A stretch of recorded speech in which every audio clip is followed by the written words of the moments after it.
Good morning, नमस्कार। आप देख रहे हैं इंडिया न्यूज। सबसे पहले देश, आपके साथ मैं रचना बंसल। शुरुआत करेंगे खबरों की। सबसे पहले इस बुलेटिन में जान लीजिए दिन भर की बड़ी खबरें तेज रफ्तार के साथ सुपरफास्ट अंदाज में। इजरायल ने ईरान के हमलों के जवाब में 24 दिन बाद किया पलटवार। ईरान के साथ साथ सीरिया पर भी हवाई हमले किए। टाइम्स ऑफ इजरायल के मुताबिक ईरान ने इजरायल पर शनिवार सुबह कई हवाई हमले किए। इजरायल ने ईरान की राजधानी तेहरान और करज में हमला किया। इजरायल पर ईरान के हमले का जवाब इसे कहा जा रहा है और इजरायली डिफेंस फोर्स यानी कि आईडीएफ के प्रवक्ता डेनियल हगारी ने कहा है कि इजरायली सेना 1 अक्टूबर को इजरायल पर हुए हमले के जवाब में ईरान के सैन्य ठिकाने पर सटीक हमले अभी तक कर रही है।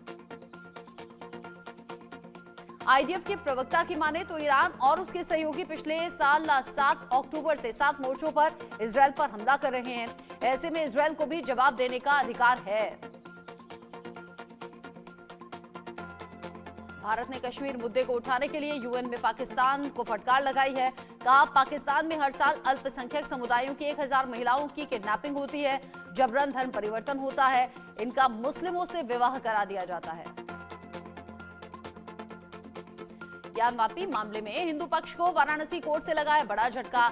याचिका खारिज करते हुए कोर्ट ने कहा, ज्ञानवापी के बचे हुए हिस्सों का नहीं होगा एसआई सर्वे। दिल्ली पुलिस ने लॉरेंस गैंग के 7 शूटर्स को गिरफ्तार किया। हरियाणा, राजस्थान, पंजाब और दिल्ली से गैंग के पकड़े गए शूटर्स। कमला नगर से पकड़ा गया शूटर सुखराम, रितेश, साहिल और अमोल समेत 7 गैंगस्टर्स गिरफ्तार हुए। महाराष्ट्र विधानसभा चुनाव को लेकर दिल्ली में कांग्रेस सीईसी की बैठक। मीटिंग में 43 सीटों पर चर्चा, 26 सीटों पर सहमति बनी। सीईसी बैठक में मल्लिकार्जुन खड़गे, राहुल गांधी समेत केंद्र और महाराष्ट्र के कई बड़े नेता मौजूद रहे।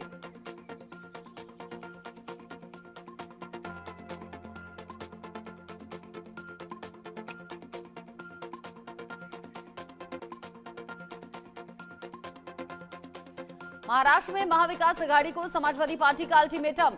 5 सीट नहीं मिली तो 25 सीटों पर अकेले चुनाव लड़ने का ऐलान। अबू आजमी ने शरद पवार के सामने शर्त रखी।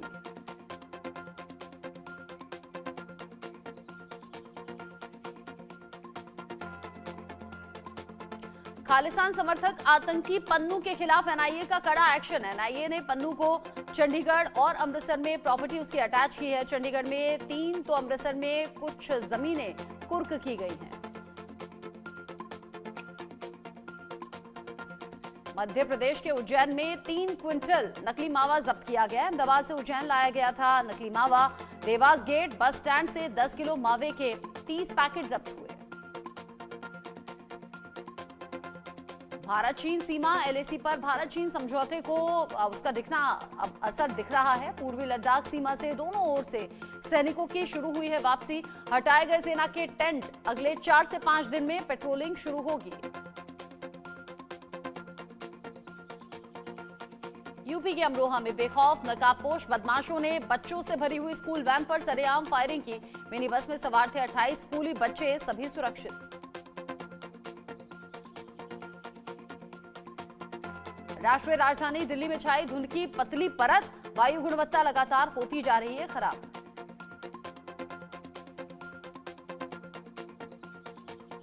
दिल्ली में वायु प्रदूषण बेहद खराब स्तर पर पहुंच गया है। लोधी रोड इलाके में पीएम 2.5 का स्तर 234 के पार पहुंचा, तो वहीं पीएम 10 का स्तर 219 को पार कर गया है।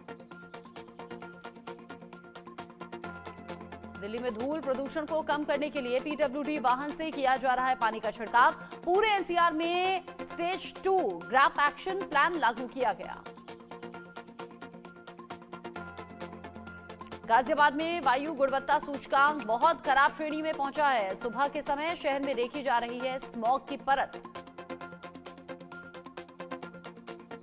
तमाम बंदिशों के बावजूद भी पंजाब में पराली जलाने की घटनाएं रुक नहीं रही। ताजा मामला बठिंडा का है, जहां किसानों ने एक बार फिर से अपने खेतों में पराली जलाई है। तमाम बंदिशों के बावजूद भी हरियाणा में पराली जलाने का मामला थम नहीं रहा। करनाल के किसानों ने अपने खेतों में एक बार फिर से जलाई पराली। बारामूला आतंकी हमले में अपनी जान गंवाने वाले राइफलमैन जीवन सिंह का पार्थिव शरीर हरियाणा के सिरसा स्थित उनके पैतृक गांव लाया गया। गांव वालों और परिवार वालों ने श्रद्धांजलि दी।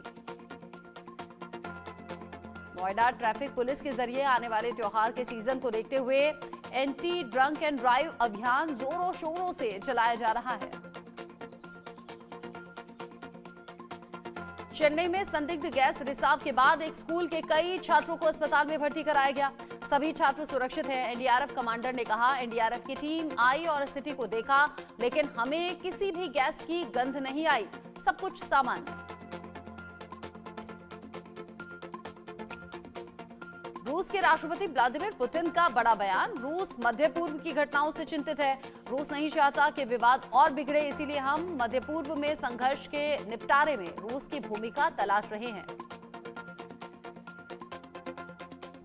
यूक्रेन में संघर्ष जल्द से जल्द खत्म करने की बात का पुतिन ने समर्थन किया। कहा, सभी ब्रिक्स देश चाहते हैं कि यूक्रेन में संघर्ष जल्द से जल्द खत्म हो। रूस के राष्ट्रपति व्लादिमीर पुतिन अमेरिका के पूर्व राष्ट्रपति डोनाल्ड ट्रंप को लेकर बड़ी बात उन्होंने कही। जांच से पता चला कि ट्रंप का रूस के साथ कोई संबंध नहीं है। कनाडा से वापस बुलाए गए भारतीय उच्चायुक्त संजय कुमार वर्मा भारत कनाडा विवाद पर बोले, कनाडा ने हमारे साथ कोई भी सबूत साझा नहीं किया। इससे मुझे लगता है कि ये काफी हद तक राजनीति से प्रेरित है। कहा कि भारत को गलत तरीके से निशाना बनाया गया। कनाडा में रहे पूर्व भारतीय उच्चायुक्त ने कहा कि किसी भी देश के आंतरिक मामलों में हस्तक्षेप करने की हमारी नीति नहीं है। ये दुखद था क्योंकि मैं दोनों देशों के बीच में संबंधों को और बेहतर बनाने के लिए वहां पर गया था, लेकिन मेरे खिलाफ आरोप लगाए गए। भारत दौरे पर वेनेजुएला की कार्यकारी उपाध्यक्ष डेल्सी रोड्रिग्स दोनों देशों के बीच में द्विपक्षीय संबंधों को और ज्यादा मजबूत करने का अवसर प्रदान करेगी। रोड्रिग्स की भारत यात्रा। लेबनान में इजरायली हमलों के बीच में फ्रांस लेबनान के समर्थन में खुलकर सामने आया। लेबनान को समर्थन देने के लिए फ्रांस की मैक्रोन सरकार ने करीब $108 मिलियन की मदद देने का ऐलान किया। इमिग्रेशन पर कनाडा की ट्रूडो सरकार का बड़ा फैसला। इमिग्रेशन की नीति में किया अस्थायी बदलाव। विदेशी कामगारों की संख्या में कटौती करने का ऐलान किया। फैसले से कनाडा को होगा भारी आर्थिक नुकसान। अफगानिस्तान तालिबान ने जारी किया अजीबोगरीब फरमान। जीवित प्राणियों की तस्वीरें दिखाने पर लगाई रोक।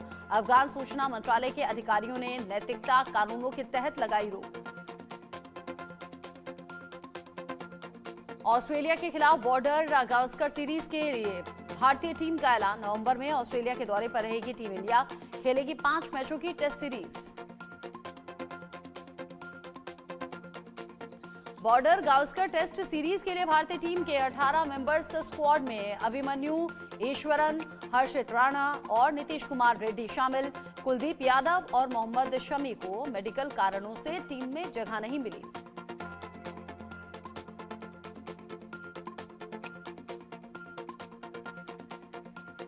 भारतीय टीम ऑस्ट्रेलिया के खिलाफ 2014 के बाद से कोई भी टेस्ट सीरीज नहीं हारी है।